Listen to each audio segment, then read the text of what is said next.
Madam President. Senator from Connecticut. Madam President, we are nearing the end of this session when we will go back to our homes for the evening. But when the families of 18 children and 4 great educators go home tonight, their homes will never be the same again. There are no words in a place filled with words during today and every day in this place when we're in session. There are no words today to capture the heartbreak, the gut-wrenching grief and pain that those families will feel. And I remember feeling almost 10 years ago when we stood in the space just outside the firehouse in Sandy Hook as parents learned that their 20 children would not be coming home that night. The same bottomless grief is hitting the families in Texas, in Uvalde, where they have lost children. And there are no words also to capture the deep, abiding pain that will last forever. That pain will be with them, a hole in their hearts, a place at their tables, a room in their houses that never will be filled again, and hugs that they will never feel, cheeks that will never be kissed. This nation, like their families, is torn apart by violence, needless, senseless gun violence, every day in America. And the mystery is why the greatest nation on earth continues to tolerate it. It is no longer surprising or stunning. It is no longer unfathomable or unforeseeable. It is incomprehensible that this great nation is blocked by members of this body from taking action that can forestall and prevent it. Why the outrage that we feel, the grief that pervades America on these occasions has not caused action. And this body has been complicit by its inaction. In fact, it isn't this body, it is members of this body, principally on the other side of the aisle. Let's be blunt.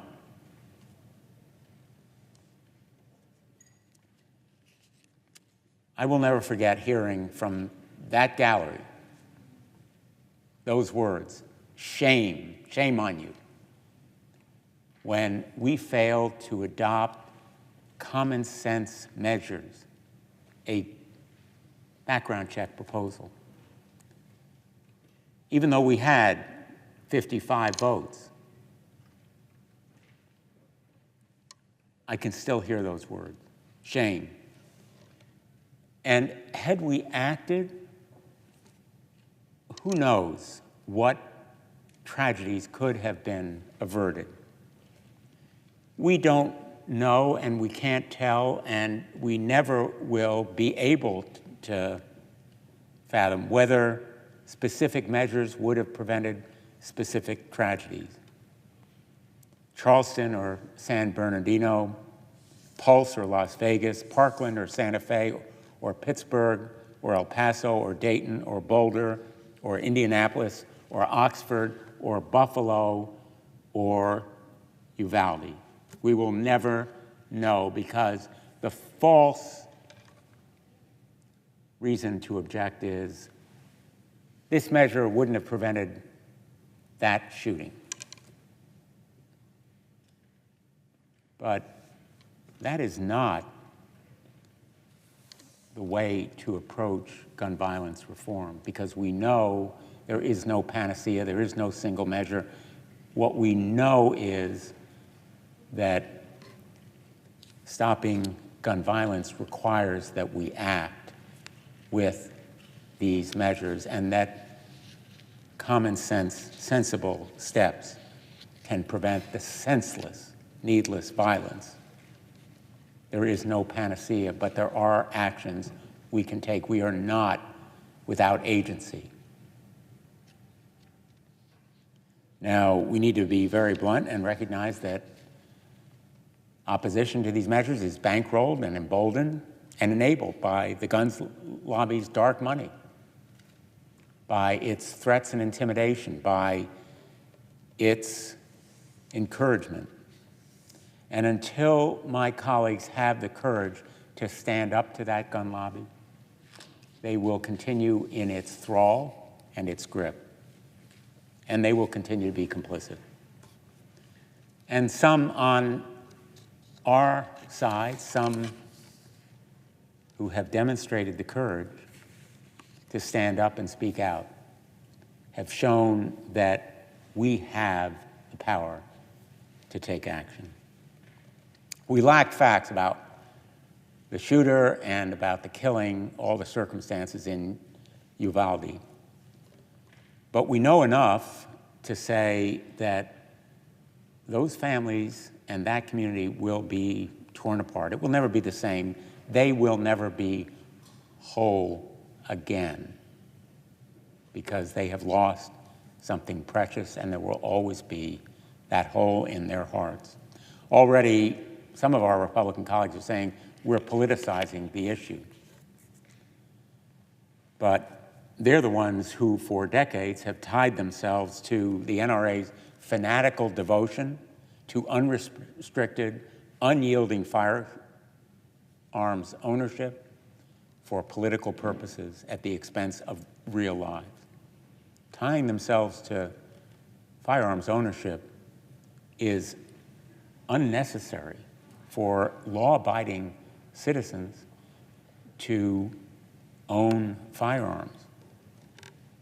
There are common sense actions we can take to separate dangerous killers from firearms that are absolutely consistent with the Second Amendment, as judged by the Supreme Court, and absolutely consistent with gun ownership by law-abiding people. We know these actions won't save everyone, but there can be no doubt that each of them will save some lives. Expanding background checks and closing glaring loopholes in our background check system, getting untraceable ghost guns and military-style assault weapons off our streets, protecting domestic violence survivors from gun violence, keeping guns out of the hands of domestic terrorists and violent extremists and individuals who are dangerous to themselves or others, red flag statutes, preventing kids from accidentally and unintentionally shooting themselves with unsecured firearms, Ethan's Law for safe storage, investing in community violence intervention programs. We know they work in Hartford, New Haven, all around the state of Connecticut, reducing the number of firearm suicides. More than half of all gun deaths are suicides. Red flag statutes separate firearms from people who are dangerous to themselves as well as others. We need to do all these things and more. We need to do them right now, because every day that passes without action means more of the same. Not surprising, not stunning, more of the same. Those measures are written, they are fully drafted, vetted for their constitutionality.